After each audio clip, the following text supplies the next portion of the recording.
नमस्कार, स्वागत है आपका अंगिका न्यूज टीवी में। मैं हूं अपूर्वा और नजर डालते हैं आज की कुछ खबरों पर। भागलपुर के कहलगांव एनटीपीसी थाना क्षेत्र से पुलिस ने एक कुख्यात अपराधी को गिरफ्तार किया।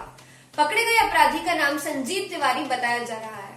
संजीत के पास से पुलिस ने एक लोडेड देसी पिस्टल और कारतूस बरामद किया है। बिहार में एनडीए के बाद अब यूपीए में भी सीटों की खींचतान शुरू हो गई है।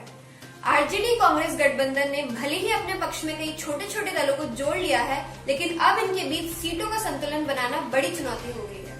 भागलपुर की मुख्य सड़कों पर दुकानदारों के अतिक्रमण और सड़कों पर पार्किंग की समस्या को देखते हुए नगर निगम ने सख्ती बरतनी शुरू कर दी है।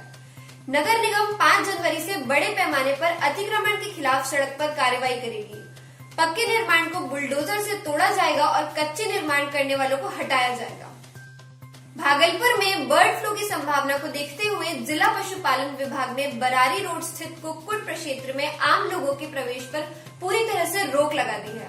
बर्ड फ्लू को लेकर जिले के 16 प्रखंडों से सैंपल कलेक्शन कर जांच के लिए भेजा गया है, जिसकी जांच सरकार कोलकाता व भोपाल में कराएगी। बिहार के मुख्यमंत्री नीतीश कुमार ने गुरुवार को खगड़िया जिले में बीपी मंडल पुल का उद्घाटन किया। उद्घाटन के साथ ही इस पुल पर वाहनों का परिचालन शुरू हो गया। इस अवसर पर जनसभा को संबोधित करते हुए मुख्यमंत्री ने कहा कि बीपी मंडल पुल कोसी की लाइफलाइन है। इससे पूरे क्षेत्र का और तेजी से विकास होगा।